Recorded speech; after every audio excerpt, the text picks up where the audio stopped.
अस्सलामुअलैकुम and welcome to my YouTube channel. नाजरीन, PTI की जो फेडरल गवर्नमेंट है उसके अंदर फिर से तब्दीली आई है।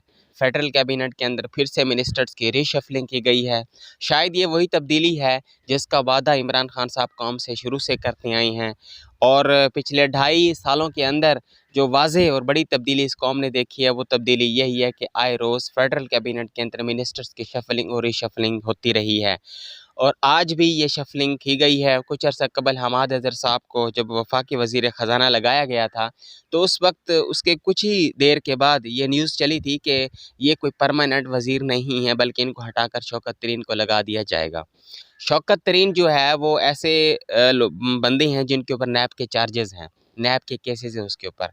ऐसे बंदे को जो है वो मैं आपको बताता चलूँ कि हमाद अज़हर को हटाकर शौकत तरीन को वफाकी वज़ीर ख़ज़ाना लगा दिया गया है, जबकि हमाद अज़हर साहब को अब दोबारा वफाकी वज़ीर तवानाई के ऊपर भेज दिया गया, यानी उनकी मिनिस्ट्री को चेंज किया गया है।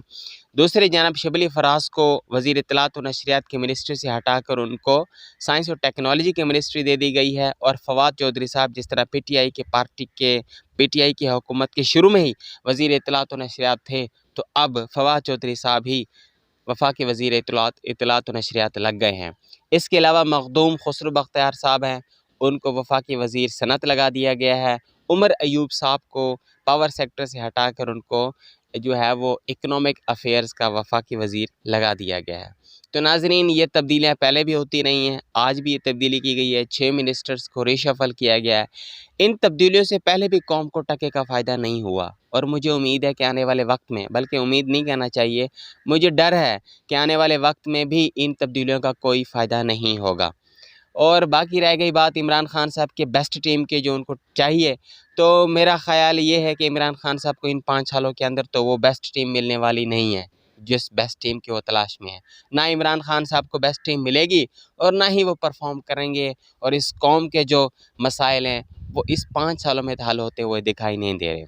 बहरहाल नाजरीन, ये एक छोटी सी अपडेट थी जो आपको बतानी थी। मैंने पिछली वीडियो के अंदर भी बताया था कि आने वाले वक्त में फिर से मिनिस्टर्स की रीशफलिंग की जाएगी और ठीक 2.5 हफ्ते के बाद ये बात दुरुस्त साबित हुई है कि एक मरतबा फिर फेडरल कैबिनेट के अंदर जो है वो तब्दीली आई है, मिनिस्टर्स को रीशफल किया गया है।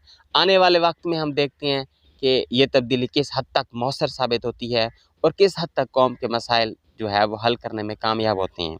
नाज़रीन, मिलते हैं अगली वीडियो में, तब तक अल्लाह हाफ़िज़।